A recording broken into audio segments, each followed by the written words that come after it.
Ever wondered what it's like to be stalked? Welcome to our English lesson based on the gripping Netflix series Baby Reindeer. This wild, true story follows comedian Richard Gadd as he deals with a relentless stalker. We'll dive into some intense scenes, pick up new words, and do some exercises. Get ready for a thrilling ride while you level up your English. Number 1. To sift through. Okay, look, you say this woman's stalking you? Yeah, she comes to my work, she comes to my house. She sends me emails like all the time. Are any threatening towards you? Oh, I'm sure. I mean, let me just open up a random one here. I wouldn't say that's particularly threatening. Look, they're in here somewhere, okay? I just need to sift through all of the... Look, I'm really worried here.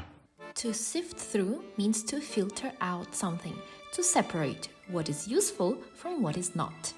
Just like when you use a sifter to sift through some flour, you can sift through large amounts of information, documents, or things to find something specific. In this scene, Donnie is telling the police officer about all the messages that his stalker had sent him. He says that he needs to sift through them to find the ones that are aggressive and threatening, meaning that there are a lot of messages, but he needs to filter them, choose some specific ones. In this phrase, sift is the verb, and you can change it according to the tense that you need. I need to sift through all my emails to find the one with the meeting details. She had been sifting through the old photographs for hours before she found the one of her third birthday party. By this time next week, the HR will be sifting through the applications for the new position. I just need to sift through all of them. Sift through, all of them, all of them. I just need to sift through all of them. Now, pause the video and practice saying the phrase. Number 2, on the house. Can I get you something? No thanks. Are you sure? Cup of tea? No thanks. You have to buy something. Can't afford something. Right, not even a cup of tea? No. Alright, well... How about I give you a cup of tea on the house? On the house means that something is provided for free by the establishment, typically a restaurant, bar, or hotel. It implies that business is offering a complimentary item or service to the customer. Donnie sees that the woman seems to be very unsettled, and she says she has no money to order anything, so he feels bad for her and offers tea on the house, meaning that it will be a gift from the bar and it will be free for her. The manager offered us drinks on the house to apologize for the delay. At the end of the meal, the chef sent out a special dessert on the house. We have received several meals on the house at our favorite cafe. On the house. On the house. Now, pause the video and practice saying the phrase. Number 3. You'll be the death of me. Oh my God, stupid fucking moron, Gob! No, don't do that, okay? Don't do that, it's fine. Alright, it's fine, don't do that, okay, please. Just...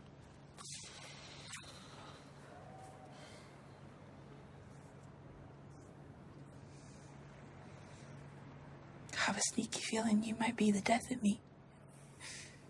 The phrase, you'll be the death of me, is an idiom used to express exasperation or frustration with someone. Usually you use this phrase to mean that someone is so troublesome, so stressful, that they could cause your death. But it is also often used humorously or to exaggerate. Here, after the intense exchange, Martha says that she thinks Donnie might be the death of her, meaning that he will somehow cause her to be distressed. Every time he forgets his keys, I have to drive all the way to his office. He'll be the death of me. With all these last-minute changes, this project will be the death of me. She laughed and said, "You kids will be the death of me," as they ran around the house causing chaos. Death. Death. Death of me. Death of me. You might be. You might be the death of me. You might be the death of me. Now, pause the video and practice saying the phrase. Number 4, to drop it. So who you texting? I'm sorry? Wasn't that Keely bent, was it? No, Martha, if you must know, Keely's just an old friend, okay? Men and women can't be friends. You fucking her? What? No, Martha, I'm not. Now, will you drop it, please? To drop it means to stop discussing or pursuing a particular topic or issue. It is often used to avoid further argument or to move on from a sensitive subject. Donnie is very annoyed at Martha and he says very politely, "Will you drop it, please?" Meaning, can you please stop this conversation? Stop talking about this. Let's drop it and talk about something else. He wouldn't drop it, even though everyone else wanted to move on. After a heated discussion, she finally decided to drop it. Drop it. Drop it. Now, pause the video and practice saying the phrase. Number 5, to get carried away. Oh my God. Oh, sorry, Reindeer. I'm a nightmare, I know. It's getting carried away with myself. I'm just not very good with competition, see? Tends to bring out the worst in me. To get carried away means to become overly enthusiastic or involved in something to the point of losing control or going beyond what is reasonable.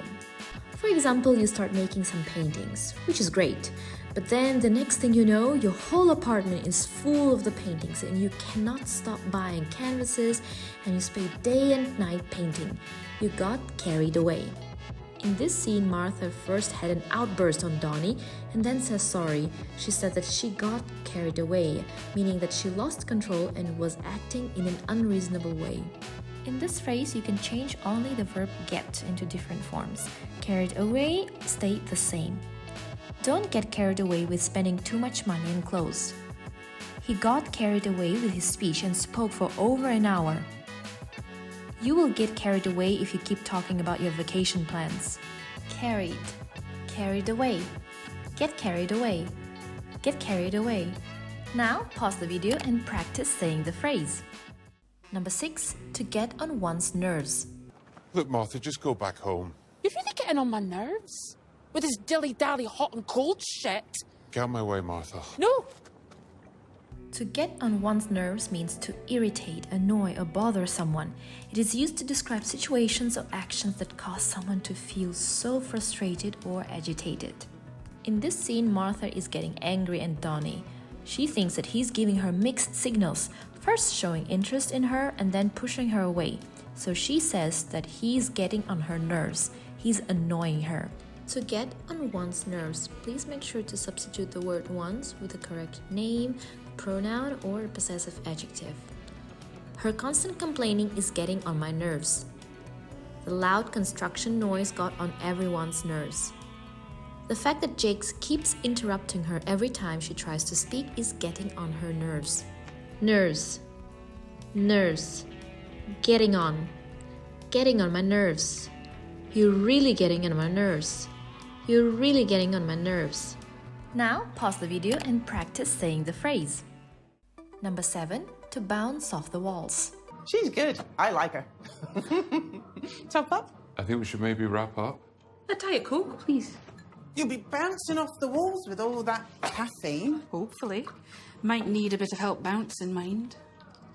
To bounce off the walls means to be extremely energetic, hyperactive, or restless. It is often used to describe someone, especially a child, who has a lot of energy and is unable to stay still. Lise says that Martha will be bouncing off the walls with the amount of caffeine. She will be too energetic, too hyperactive. The kids bounce off the walls whenever they have too much sugar. He was bouncing off the walls all morning because he couldn't contain his excitement. She has been bouncing off the walls since she found out she got the job. Bounce. Bounce. Bounce off. Bounce off the walls. Bounce off the walls. Now, pause the video and practice saying the phrase. Number 8, to call it. Listen, Liz, I think maybe we should call it. I'm up early and I need a decent night's sleep, you know? I could stay here. Oh, you'd be so welcome. To call it means to decide or finish something, stop an activity, or make a final decision. It can be used in various contexts such as ending a meeting, making a decision, or predicting an outcome. Often we hear the phrase, let's call it a day, meaning let's finish this day. It's very late. Let's call it a day and go home. Donnie is very uncomfortable with the situation and tells Liz that maybe they should call it, meaning maybe they should finish this evening and go home. We've been working on this all day. Let's call it and continue tomorrow. The coach decided to call it after the game was delayed due to rain. After hours of debate, they decided to call it and take a vote. Call it. Call it. We should. Maybe we should. Maybe we should call it. Maybe we should call it.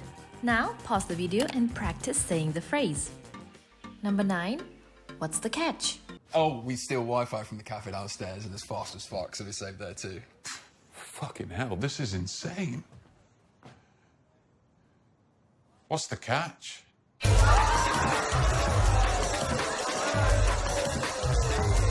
What's the catch is a phrase used to express suspicion or skepticism about something. Think about catching a fish. You just started fishing and immediately something is pulling and you think, okay, that's too good to be true. What's the catch? So what's the potential problem? Maybe it's not a fish. Maybe it's a monster. Donnie is moving into a new apartment that seems to be too good to be true. So he asks, what's the catch? So what's the problem?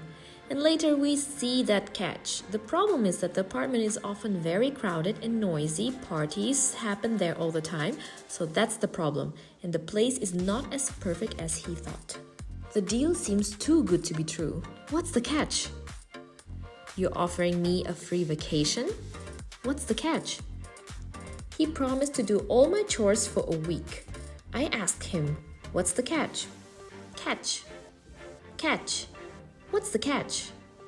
What's the catch? Now pause the video and practice saying the phrase. Number 10. Piece of cake. That's easy.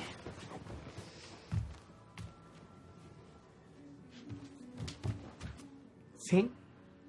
Piece of cake. Yeah, and you look like a total knob too. 10 years of ballet, 2 in tap and jazz. My mom definitely wanted a girl. Think of a piece of cake. Is eating a cake easy or difficult? Of course it's easy. Now, a piece of cake is an idiomatic expression that means that something is very easy to do. After doing a period, Terry says that it was super easy for her. It was a piece of cake because she already had a lot of years of dance experience before. The exam was a piece of cake. I finished it in just 30 minutes. Fixing the bike was a piece of cake for him. She said the recipe was a piece of cake, even doable for complete beginners. Cake, cake, piece, piece of, piece of, piece of cake, piece of cake. Now pause the video and practice saying the phrase. Okay, and now it is time for you to do some exercises and check how well you understood the material. And remember, if you need extra time, you can always pause the video. Exercise 1. Match the beginnings to the endings of sentences.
Exercise number 2.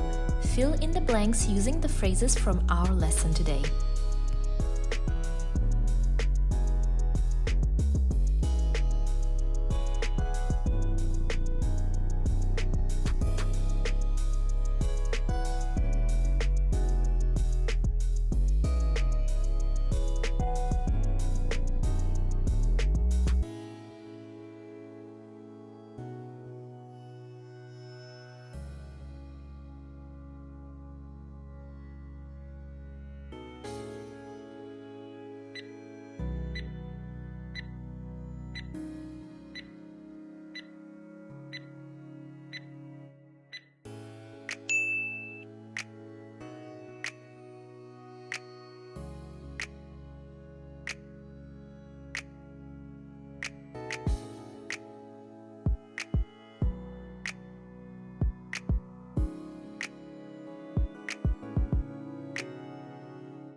Okay, let's call it a day.